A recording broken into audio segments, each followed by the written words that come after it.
a guy named Greg Reynoso.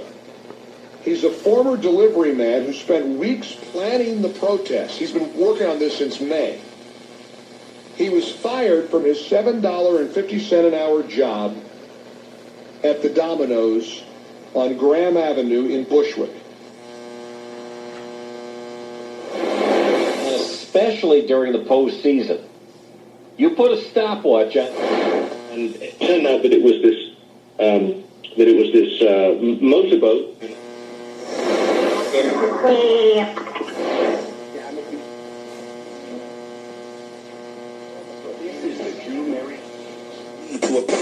Any number of things, what's been made public are